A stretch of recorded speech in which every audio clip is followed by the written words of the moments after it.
धन सिंह जी, उत्तराखंड पहाड़ी इलाका, पिछड़ा हुआ इलाका, ये कहना गलत नहीं होगा। आप वहाँ पर शिक्षा की कमान संभालते हैं। क्या कुछ ऐसा आप कर रहे हैं जो पिछली सरकारों ने नहीं किया और आप कुछ ऐसा रिकॉर्ड तोड़ कर देंगे कि उत्तराखंड की जो साक्षरता दर है या पढ़ाई लिखाई है, स्कूलों की संख्या है, वो हमें दिखेगा कि हाँ ये कुछ काम हुआ? देखिए, सबसे पहले तो मैं जी न्यूज़ का धन्यवाद देना चाहता हूँ कि आप लोगों ने शिक्षा के क्षेत्र में एक अच्छा अद्भुत काम किया है। और मैं उत्तराखंड के ओर से भी, अपने मंत्रालय की ओर से आपको बधाई देना चाहता हूँ कि एक अच्छी पहल आप लोगों ने शुरू की है। जहाँ तक उत्तराखंड राज्य का सवाल है, तो ये भी सबको पता है कि हमारा पर्वतीय राज्य है जी, और हमारे यहाँ की चुनौतियाँ थोड़ा सी अलग से हैं। लेकिन आप पूरे देश में जाइए, सर्वाधिक बच्चे अगर शिक्षा ग्रहण करने आते हैं पूरे देश के, तो उत्तराखंड में आते हैं। हमारे यहाँ बहुत नामी गिरामी स्कूल भी हैं, विश्वविद्यालय भी हैं, और मैं कह सकता हूँ कि देश में सर्वाधिक साक्षरता दर भी अगर किसी राज्य में है तो या तो केरल में है, या दिल्ली में है, या उत्तराखंड में है। 3 टॉप राज्य हैं, उसमें उत्तराखंड भी शामिल है। और उत्तराखंड में बहुत प्रयोग कर रहे हैं हम शिक्षा पे। आप देख रहे होंगे कि उत्तराखंड राज्य में जो हमारा GER है पूरे देश का, भारत सरकार कह रही है कि जो NEP 2020 लागू किया भारत सरकार और हम लोगों ने, भारत सरकार का टारगेट है कि 2035 तक के 50% होना चाहिए, और हमारे राज्य में आज 48% है उच्च शिक्षा का। जी, तमिलनाडु और उत्तराखंड राज्य ऐसे हैं जो कि लगभग बराबर पे हैं। तो मैं कह सकता हूँ कि हमारे यहाँ GER भी बहुत अच्छा है, ड्रॉप आउट भी हमारे यहाँ 0% है, और उच्च शिक्षा की गुणवत्ता के लिए हमारे राज्य में 12 तो हमारे गवर्नमेंट विश्वविद्यालय हैं और 26 अब प्राइवेट विश्वविद्यालय हो गए। तो छोटे राज्यों में विश्वविद्यालयों की संख्या भी पर्याप्त है। लगभग 40 लाख बच्चे हमारे यहाँ स्कूल में पढ़ रहे हैं जी, और विश्वविद्यालय में पढ़ रहे हैं। शायद ही कोई गांव ऐसा होगा उत्तराखंड में जिस गांव में स्कूल ना हो। हमारे यहाँ लगभग 12,000 प्राइमरी स्कूल हैं और टोटल हमारे यहाँ 17,000 सरकारी स्कूल हैं। तो ये भी काफ़ी रिकॉर्ड है हमारा। और टीचर्स की संख्या भी हमारे यहाँ पर्याप्त है जी। पूरे देश में 30 बच्चों पे एक टीचर देते हैं, और उत्तराखंड में हम 11 बच्चों पे एक टीचर देते हैं। जो टीचर और छात्र रेशियो वो भी हमारे यहाँ बहुत अच्छा है। हमारे यहाँ 2800 स्कूल ऐसे जहाँ कि हम एक बच्चे के लिए भी एक टीचर दे रहे हैं, क्योंकि इस गांव की भौगोलिक परिस्थितियाँ ऐसी हैं कि उस बच्चे को जो है 3 किलोमीटर से ज़्यादा नहीं भेज सकते हम। ठीक है। तो अगर किसी गांव में एक बच्चा भी पढ़ाई कर रहा है या 2 बच्चे भी पढ़ाई कर रहे हैं, तो उसके लिए भी हमने टीचर दे रखा है, उसके लिए बिल्डिंग दे रखी है, उसके लिए किताबें दे रखी है। तो बड़ी बात है। तो मतलब आप लग रहा है ऐसा, आपकी बातें सुनकर कि आप केरल को साक्षरता उसमें पीछे छोड़ देंगे? अभी उत्तराखंड राज्य को 25 साल इस साल पूरे होंगे। हमारा टारगेट है कि हम 2025 में 100% साक्षरता पूरी कर देंगे। चलिए, अच्छी बात है, तालियां होनी चाहिए इस बात पर। और आपकी सरकार ने कक्षा 1 से कक्षा 12 तक फ्री नोटबुक देने का ऐलान किया है, और आप उसको, आपकी सरकार उसको गेम चेंजर मानती है। ये फ्री नोटबुक, बहुत से राज्यों में ये स्कीम है, तो ये उत्तराखंड में क्यों ऐसा गेम चेंजर साबित होगी? देखिए, ऐसा है कि हम उत्तराखंड राज्य में हमारे जो सरकारी स्कूलें हैं जी, और एडिट स्कूल भी हैं। आप देख रहे होंगे कि हमारे राज्य में, पूरे राज्य में लगभग 38.5 लाख बच्चे इंटरमीडिएट तक पढ़ाई करते हैं। हम लोगों ने बच्चों को साइकिल भी देते हैं। जो कक्षा 9th में जो लड़की पढ़ती है उसको साइकिल देते हैं। हम लोग बैग भी बच्चों को देते हैं, किताबें भी फ्री देते हैं। 100% बच्चों को किताबें फ्री देते हैं। बहुत साल से डिमांड थी गार्जियंस की, भाई जब आप सब कुछ दे रहे हैं, मध्याह्न भोजन भी दे रहे हैं, बच्चों को हम जूते भी देते हैं, जो बच्चे पैदल जाते हैं उनको सबको देते हैं, इस बार नोटबुक की डिमांड थी, तो हमारे राज्य में हमने ये भी तय कर दिया कि सारे बच्चों को नोटबुक भी हम देंगे। ठीक है। तो कुल मिला के है कि अब कोई भी गरीब बच्चा ये नहीं कह सकता है कि मैं ड्रॉप आउट इसलिए हो रहा हूँ कि मेरे पास किताब की दिक्कत है, स्कूल की दिक्कत है, नोटबुक की दिक्कत है, सब सरकार दे रही है। और इसीलिए आपने देखा होगा कि हमारे यहाँ ड्रॉप आउट अब 0% है। उससे बड़ी बात मैं सभी दर्शकों को ये भी बताना चाहता हूँ कि हमारे यहाँ जो घुमंतु बच्चे होते हैं या जो भीख मांगने वाले बच्चे होते हैं या जिनकी माँ या पिताजी का अकस्मात देहांत हो जाता है, गरीब बच्चे गरीब हम बच्चे कह सकते हैं जी। ऐसे बच्चे पढ़ाई के लिए बहुत दिक्कत होती थी।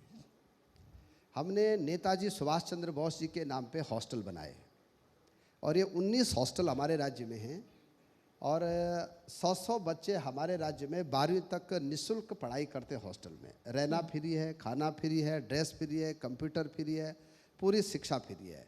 और इसके कारण ये है कि हमारे राज्य में कोई भी गरीब बच्चा ऐसा नहीं है कि अगर उसके घर की दिक्कत है तो 100% वो हॉस्टल में रह के पढ़ाई कर सकता है। ऐसे 1300 बच्चों का हम हॉस्टल में पढ़ाई भी करा रहे हैं।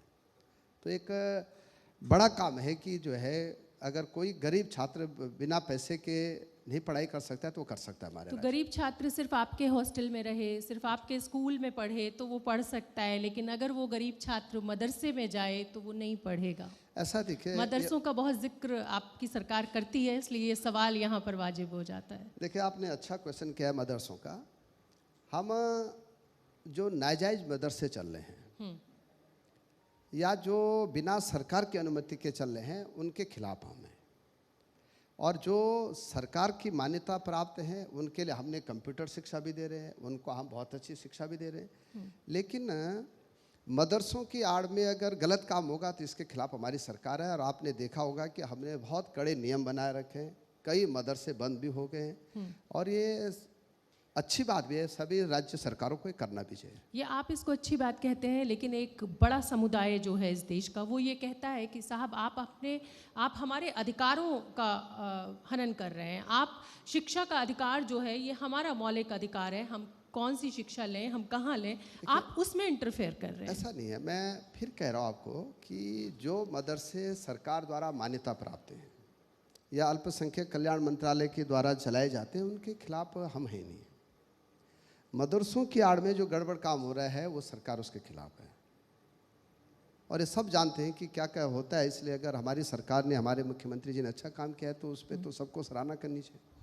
आप ये कहते हैं कि मदरसों में संस्कृत पढ़ाई जानी चाहिए। अब ये तो बड़ी नाइंसाफ़ी है, मैं हिंदी भाषी हूँ, हिंदी पढ़ी हूँ, अब आप मुझे बोले कि नहीं साहब आपको तो संस्कृत में भी इम्तहान देना होगा, तो ये फिर सिर्फ मदरसों के लिए ये इस तरीके की बात क्यों कहती है आपकी सरकार? कि हमारा राज्य चूँकि पर्वतीय राज्य है, हमारे यहाँ योग और संस्कृत का बहुत बड़ा एक स्कोप भी है और उत्तराखंड में संस्कृत द्वितीय राजभाषा है। हमने बच्चों को ऑप्शन दिया है कि अगर बच्चा हिंदी में पढ़ाई करना चाहता है हिंदी में पढ़ सकता है, बच्चा संस्कृत में पढ़ाई करना चाहता है तो संस्कृत में पढ़ सकता है, बच्चा अंग्रेजी में पढ़ाई करना चाहता है तो अंग्रेजी में पढ़ सकता है। हमने 3 मॉडल दिए हैं बच्चों को। अगर मदरसे का बच्चा भी अगर संस्कृत का स्कूल बोलना चाहते हैं तो हमको क्या आपत्ति, अगर बच्चे को आपत्ति नहीं तो सरकार को कोई आपत्ति नहीं। लेकिन मदरसे जो लोग चलाते हैं या एक मुस्लिम समुदाय है वो ये कहता है कि साहब आप अपनी भाषा को उसको हमारे ऊपर थोप रहे हैं, वो इसको इस तरीके से लेता है। इस पर क्या जवाब है आपका? देखिए ये तथाकथित लोग जो है इस बात को बोलते हैं और मैं फिर कह रहा हूँ आपको कि जब हमने NEP 2020 लागू की तो हमने बच्चों को कहा कि अगर बच्चा मैथ्स के साथ अगर कॉमर्स भी पढ़ना चाहता है तो पढ़ाई कर सकता है। अगर कोई बच्चा BSc के साथ ज्योग्राफी लेना चाहता है तो ले सकता है, क्योंकि उसके बच्चे के क्रेडिट जमा हो जाएंगे। ठीक है। अगर कोई बच्चा संस्कृत पढ़ना चाहता है, महाभारत की पढ़ाई करना चाहता है, वो जो है वेद पढ़ना चाहता है तो कहाँ मना है। और वैसे भी हमारा तो 4 धाम यात्रा हमारे यहाँ होती है, हमारे यहाँ बहुत पौराणिक वेद सब आपको सारी जानकारी है। अगर उत्तराखंड का बच्चा अगर महाभारत पढ़ेगा, वेद की पढ़ाई करेगा, जो है रामायण की पढ़ाई करेगा तो उसमें किसी को कोई आपत्ति नहीं। इसी पर मेरा सवाल है, न्यू एजुकेशन पॉलिसी के तहत NCERT ने 7वीं कक्षा की जो किताबें हैं, आप तो शिक्षा मंत्री हैं, आपको ये ज़रूर इल्म होगा और आप हंसने लगे, इसका मतलब आपको पता है कि मैं क्या पूछने जा रही हूँ। उसमें से जो मुद्दे हटा दिए गए हैं वो मुग़ल और दिल्ली सल्तनत के चैप्टर्स हटा दिए गए हैं एनसीईआरटी की 7वीं कक्षा की किताबों से। उसमें पढ़ना क्या होगा? राजवंश, पवित्र भूगोल, महाकुंभ और सरकारी योजना। तो कहीं ऐसा नहीं लगता है कि कहीं ना कहीं आप थोप रहे हैं अपनी इच्छा को? और अगर छात्र, इस देश की युवा पीढ़ी अगर इतिहास नहीं पढ़ेगा, इतिहास से सबक नहीं लेगा, तो आगे बेहतर भविष्य या कहें कि कैसे बन पाएगा? देखिए, मैं आप सबको बताना चाहता हूं कि देश में लगभग 35 करोड़ बच्चे पढ़ाई कर रहे हैं। आप मुझे एक राज्य की बात बताइए कि एनसीईआरटी ने अगर कोई सिलेबस बनाया है और किसी बच्चे और किसी गार्जियन ने उसका विरोध किया तो बताइए आप मुझे। भाई देखिए, मैं उत्तराखंड में हमारी तो विरासत, इसलिए ना, क्योंकि देश के एक बहुत बड़े हिस्से में आपका दल सत्ता पर है, ऐसा देखो तो अब बात, आपका विरोध कौन करेगा? देखिए हमारी विरासत एक किताब लेके आए। हमने बच्चों को कहा कि भाई उत्तराखंड का इतिहास बच्चों को पढ़ना चाहिए, बच्चों को वहाँ के जो हमारे तीर्थ हैं उनके बारे में जानकारी होनी चाहिए, बच्चों को जो है पूरे उत्तराखंड के जो मेले होते हैं उनके बारे में पता होना चाहिए, वहाँ के महापुरुषों के बारे में पता होना चाहिए। और अगर एनसीईआरटी और एससीईआरटी, हमने एससीईआरटी में ये क्या है कि हमारे यहाँ के बच्चे झांसी की रानी का जो है चरित्र पढ़ सकते हैं, वो जो है पांडवों का चरित्र पढ़ सकते हैं। तो सिंगल एक भी गार्जियन ने इसका विरोध नहीं किया, बल्कि लोगों ने, तो अकबर क्यों नहीं पढ़ सकते हैं? ऐसा है। औरंगजेब क्यों नहीं पढ़ देखिए, सकते हैं? तभी तो कंपेयर कर पाएंगे ना कि हिंदू राजाओं में क्या खासियत थी और मुगलों में क्या कमियां थी। मैं इसी का उत्तर देना चाहता हूँ कि अभी तक देश में इतिहासकारों ने एक ही पक्ष जो है लिखा, और अब एनईपी में हम भारत के बच्चों को भारत का इतिहास पढ़ाना चाह रहे हैं। और मुझे बड़ी खुशी है कि एक प्रधानमंत्री माननीय मोदी जी ने और हमारे देश के शिक्षा मंत्री धर्मेंद्र प्रधान जी ने एक बहुत अच्छी पहल की है, और सारे देश के लोग इस पहल से बहुत खुश हैं। और हमने तो अपने राज्य में इस पहल को पहले से शुरू कर रखा है। ठीक है, आपने बहुत सारी अपनी उपलब्धियां बताई। आपने बताया हर कोने पे हमने स्कूल खोला, इतने बच्चे जा रहे हैं, हम फिर फ्री नोटबुक्स बांट रहे हैं। आपने जो बताई तस्वीर, उससे ऐसा लग रहा है कि मतलब सब कुछ बहुत शानदार है। लेकिन मैं एक आंकड़ा आपके सामने लाना चाहती हूँ, और आंकड़ा ये है कि अभी 19 अप्रैल को उत्तराखंड बोर्ड परीक्षा के नतीजे आए हैं। देहरादून ज़िले के राजकीय इंटर कॉलेज बद्रीपुर के 12वीं कक्षा के सभी छात्र फेल हो गए हैं। तो ये किसकी जिम्मेदारी है? क्या बतौर शिक्षा मंत्री आप इस जिम्मेदारी को लेते हैं? बहुत अच्छा क्वेश्चन किया है। हमारे राज्य में देश में सबसे पहले रिजल्ट घोषित करने वाला राज्य उत्तराखंड है। और आपको ताज्जुब होगा कि हमारे राज्य का रिजल्ट 94% है। जिस स्कूल की आप बात कर रहे हैं, उस स्कूल में, हाई स्कूल में 88% बच्चे पास हुए। इंटर में फेल हो गए। और इंटर में फेल हुए, तो अगर बच्चों ने अच्छा लिखा ही नहीं होगा तो पास कहाँ से होंगे वो? अगर आपने, मैं इसको दूसरी तरह से कह लेती हूँ, अगर अगर आपने अच्छे से पढ़ाया नहीं होगा तो छात्र सीख नहीं पाया होगा। उसी बात पे आ रहा हूँ। हमारे राज्य में इंटरमीडिएट में इस बार का जो रिजल्ट है वो 90+ है। और ये भी बड़ी बात है कि हमारे राज्य में जो फर्स्ट क्लास होने वाला परसेंटेज है वो 42% है। 42% हमारे राज्य में बच्चे फर्स्ट क्लास आए हैं। हमारे राज्य में जो टॉप 25 बच्चे आते हैं वो भी लगभग 500 से ज़्यादा हैं जो टॉप 25 में आते हैं। अब 17,000 स्कूलों का रिजल्ट बहुत अच्छा रहा, ये तो चर्चा नहीं होती है। अगर एक स्कूल का एक क्लास का रिजल्ट खराब हो गया तो उसकी चर्चा हो जाती है। लेकिन मैं आज आपके मंच पे कहना चाहता हूँ कि अगले साल आप देखना उस स्कूल का रिजल्ट भी 90% से ऊपर। आपने कमर कस ली है, आपका अपना सुपरविजन उस पर, कुछ है एक्शन आपने लिया है, स्टाफ आपने बदला है, क्या किया है उसके हम लिए? एक एक स्कूल पे ध्यान देते हैं और बच्चे की ग्रेडिंग पे भी ध्यान देते हैं। हमने ये भी किया है कि अगर कोई बच्चा बोर्ड परीक्षा में फेल हो जाता है तो उसको एक मौका और देते हैं हम अंक सुधार का। वो 2 सब्जेक्ट में अंक सुधार कर सकता है। तो अंक सुधार भी अभी उनके लिए ऑप्शन है बच्चों के लिए। तो मैं कहना चाहता हूँ कि 16,400 स्कूलों का रिजल्ट बहुत अच्छा रहा है। एक स्कूल में हमारे इंटरमीडिएट में उसका रिजल्ट अच्छा नहीं रहा है, लेकिन हमने उस स्कूल के प्रधानाचार्य से भी बात की है और सुधारात्मक क्या क्या हो सकता है उसके लिए भी हम आगे बढ़ रहे हैं। ठीक है, आपके राज्य से सेना में बहुत लोग जाते हैं, गढ़वाल रेजिमेंट, उत्तराखंड से बहुत लोग जाते हैं, और ऐसे में अब ये अग्निवीर योजना, इसकी नाराज़गी क्या ज़मीन पर आपको मिल रही है? आपको लोग कह रहे हैं, क्योंकि लोग तो ज़मीन पर नाराज़ हैं। अब ये मत कहिएगा कि अग्निवीर से लोग, आपके राज्य का युवा खुश है। देखिए, जहाँ तक सेना का सवाल है तो हमारे यहाँ गढ़वाल रेजिमेंट हो, कुमाऊं रेजिमेंट हो, एनडीओ हो, हमारे यहाँ सर्वाधिक बच्चे जो है सेना में जाते हैं। फिर हरियाणा के बच्चे भी बहुत जाते हैं, हिमाचल के बच्चे भी बहुत जाते हैं। हमने अपने यहाँ एक बहुत अच्छी स्कीम चला रखी है कि कोई भी बच्चा अगर एनडीए क्वालिफाई करता है और वो एनडीए में निकलता है तो हम 1 लाख रुपए उसको सरकार की तरफ से पारितोषिक देते हैं। हम इंटरमीडिएट के बाद बच्चों को एनडीए में जाने के लिए कोचिंग निःशुल्क कराते हैं। तालियां बजाइए भाई आप लोग। और हम सुपर 30 अपने राज्य में चलाते हैं।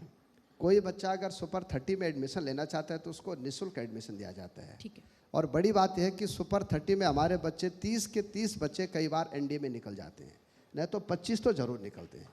चलिए, जहाँ तक अग्निवीर का सवाल है तो आप ये बताएं कि चाहे हिमाचल हो, चाहे हरियाणा हो, चाहे उत्तराखंड हो, चाहे नॉर्थ ईस्ट के राज्य हैं जहाँ सर्वाधिक लोग सेना में जाते हैं, एक व्यक्ति ने अग्निवीर का जो है वो नहीं किया क्या? ठीक है, सब ने कहा कि बहुत अच्छी बात है, और उत्तराखंड के लोग भी कह रहे हैं कि भाई जो केंद्र सरकार अग्निवीर योजना लेके आई है वो बहुत अच्छी बात है।